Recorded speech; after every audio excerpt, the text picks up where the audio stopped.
So, with reading 13, we are wondering, wow, is Shiloh going to make it? So, here we are that night. It's only after I lie back down on the couch that night that I realize what I've done to Ma and Dad, for one thing. Ma is still awake. I can see the light in the bedroom as Dad goes on down the hall, and then I hear their voices. Not all of what they say, but enough. Ray, told you. I just found out about the dog myself. Secrets from me, you and Marty? Till tomorrow, I would have told you then.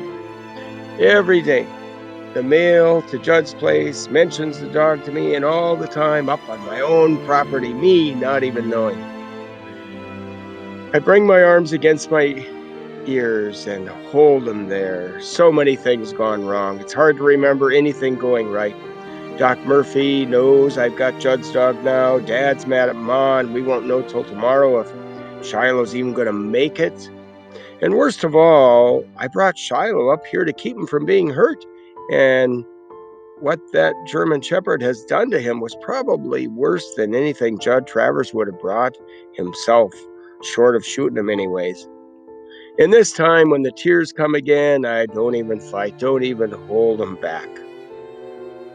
I must have slept through Dad's going off to work the next morning, because when I wake, Becky's standing beside the couch eating a piece of honey toast and breathing on my face.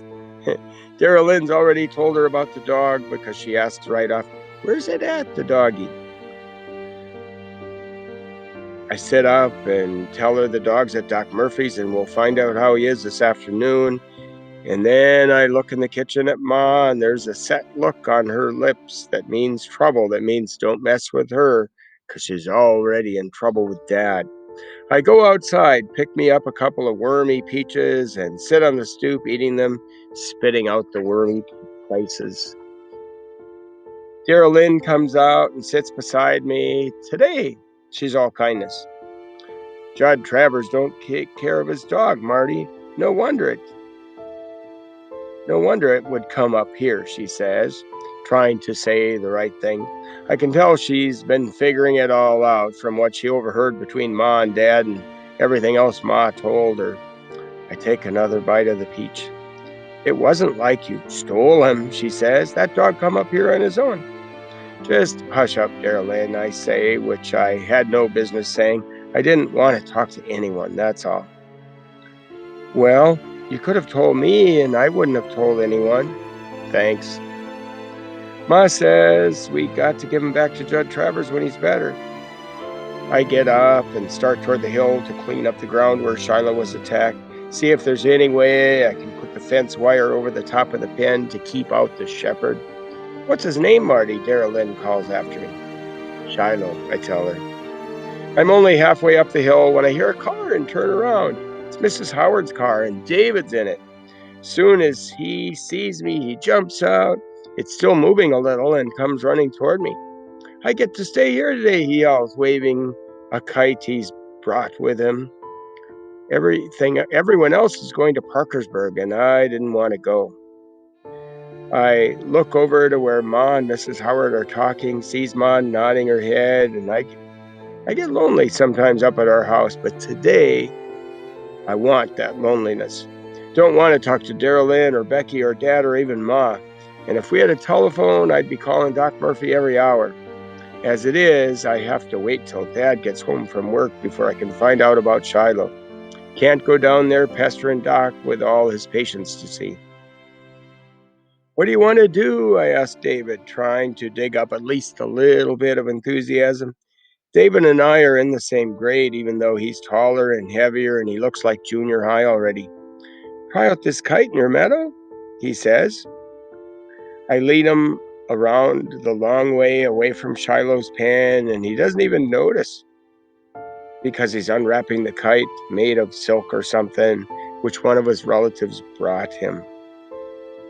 We're standing out in the meadow flying the kite, and I watch the blue and yellow and green tail whipping around in the breeze, and I'm thinking about Shiloh's tail, the way it wags. You get a dog in your mind, it seems to fill up the whole space. Everything you do reminds you of that dog. And when we bring the kite down later, Though David sees a groundhog, and the next thing you know, he's after it. The groundhog zigzagging this way and that, and David's yelling like crazy.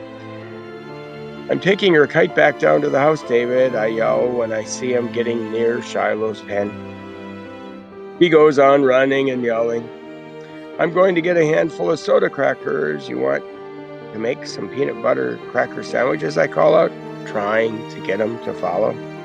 And then his yelling stops. Hey, he says. I know he's found the pen. And I walk over. What's this? David asks. And he looks at the blood on the ground. Hey, what happened here?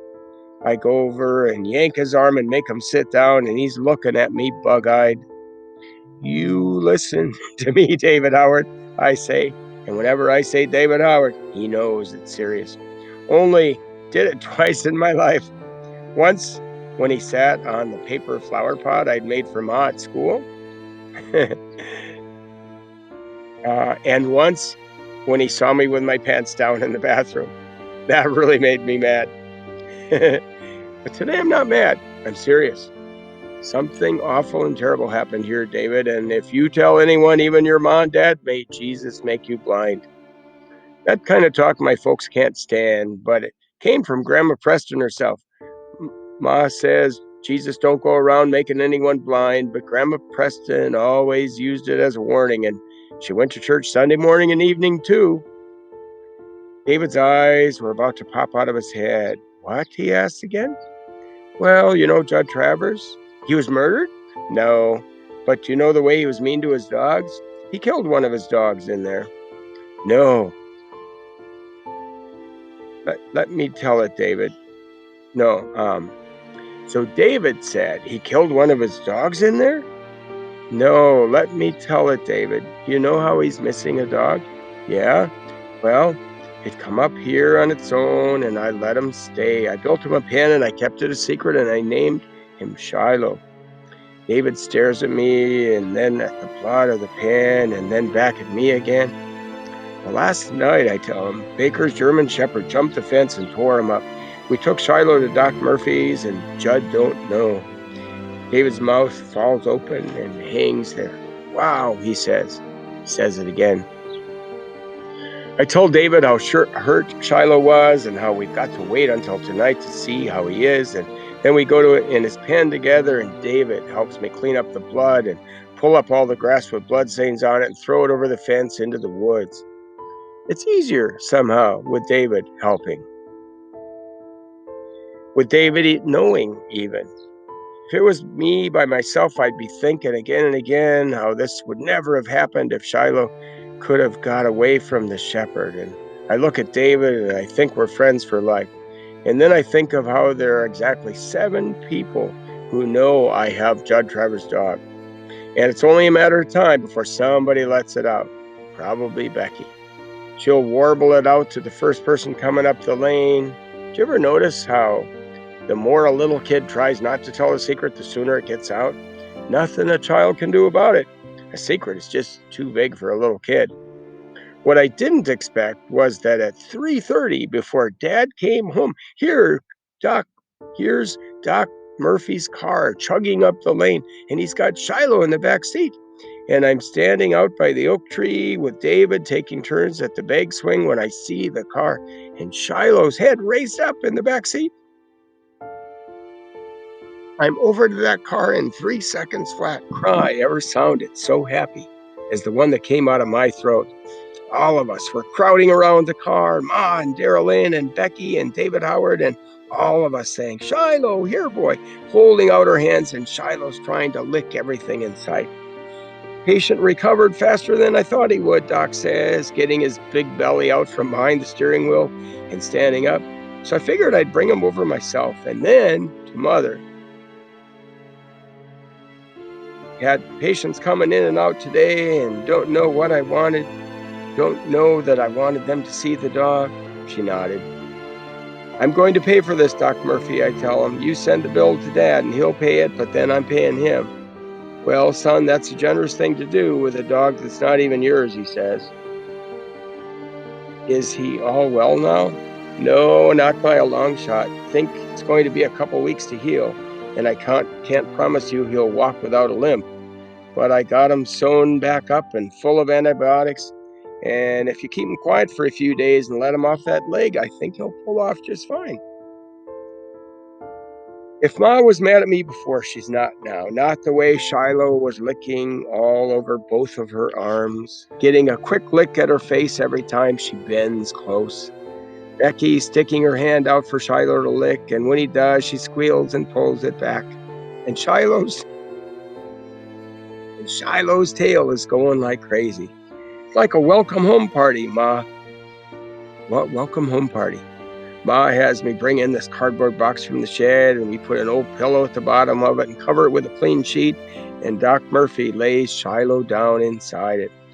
Shiloh seems to know he can't walk too good because as soon as he tries to stand up, he sits back down again and licks at his leg. I'm glad Shiloh's back, and I'm glad he's going to get better and that we can keep him till he's well.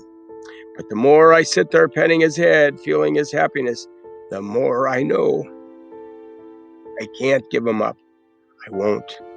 Whoa, that is the end of reading 13. So take out your Google Doc and fill out your beautiful summary, your questions, predictions, and thoughts. Wow, what a chapter. See you later.